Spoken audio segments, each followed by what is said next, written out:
আজকে আপনাদেরকে একটি সুখবর দেব। যারা কুয়েত প্রবাসী আছেন, কুয়েতের আকামা পরিবর্তনের সুযোগ কিন্তু সরকার দিয়ে দিয়েছে, কুয়েত সরকার। আসসালামু আলাইকুম, আমি মোহাম্মদ মেহেদি হাসান। যে যেখান থেকে আমার ভিডিওটি দেখছেন সবাইকে ব্যাপারী মেহেদি অফিসিয়াল চ্যানেলে স্বাগতম।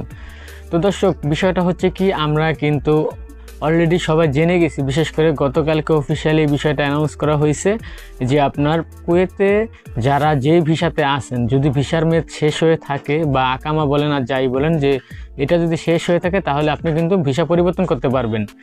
যেরকম আপনাদেরকে বিষয়টা ভেঙে বলি, আশা করি যারা প্রবাসে আছেন বুঝে গেছেন, তবুও আমি বলি, আপনি ধরেন আসেন যে ভিসাতে, ধরেন আপনি একজন কনস্ট্রাকশন লাইনের একটি ওয়ার্কারের ভিসায় আছেন, ঠিক আছে, কিন্তু আপনার ভিতরে অন্যান্য কাজের টেলেনও আছে, কিন্তু আপনি কি করতেছেন, আপনার ওই কনস্ট্রাকশন ভিসার উপরে কিন্তু আপনার ভিসাটাকে রিনিউ করা লাগছে, ঠিক আছে।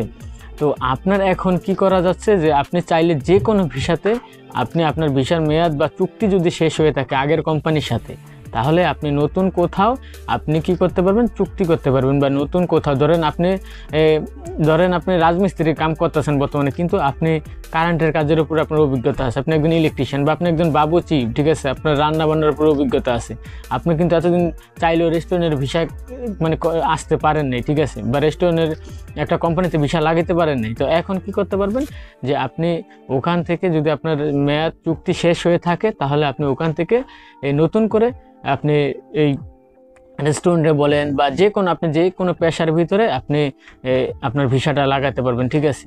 এই বিষয়টা খুবই ভালো হয়েছে, কারণ কুয়েতে থাকা প্রবাসীদের এটা কিন্তু একটা খুবই সমস্যার বিষয় ছিল, যে যেই লাইনে আছে সারা জীবন যতদিন কুয়েত থাকতে হবে ওই লাইনেই ভিসা লাগাই থাকতে হবে, ঠিক আছে, অন্য কোনো কাজে মুভ করার কোনো সিস্টেম ছিল না।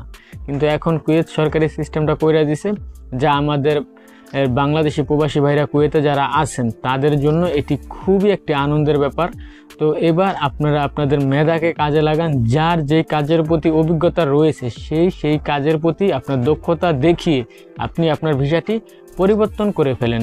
তাহলে হয়তোবা একটা জিনিস কি আপনার জন্য বেটার হবে। যেরকম আপনি কিন্তু ধরেন আপনার ভিতরে ইলেকট্রিশিয়ানের কাজের অভিজ্ঞতা রয়েছে, আপনার ভিতরে প্রতিভা আছে ইলেকট্রিশিয়ান কাজের, তো আপনি কিন্তু ইলেকট্রিশিয়ান কাজে কিন্তু মোটামুটি প্রচুর টাকা ইনকাম করতে পারেন। কিন্তু আপনি কাজ করতেছেন কি, আপনি ধরেন একটা ক্লিনারের কাজ করতেছেন বা একটা শপিং মলে চাকরি করতেছেন, ঠিক আছে, কিন্তু ওখানের বেতনটা আর ইলেকট্রিশিয়ানের বেতনটা তো আর সেম না, ঠিক আছে। তো এতদিন তো আপনি ভিসা পরিবর্তন করতে পারেননি, তো এখন কি করতে পারতেছেন, এখন আপনি ধরেন একটি ইলেকট্রিশিয়ান লাইনে আপনি ভিসাটা পরিবর্তন করে ফেলেন ওই কোম্পানিতে, ঠিক আছে, আপনি তখন এই কাজটি করতে পারলেন। তো বিষয়টা এই জায়গায় ভাই, আর কত টাকা খরচ হচ্ছে এই জায়গায়, কিন্তু আপনার 350 কুয়েতি দিনার ভিসা ট্রান্সফার করার খরচ, ঠিক আছে, এর বেশি কিন্তু লাগবে না, 350 কুয়েতি দিনার।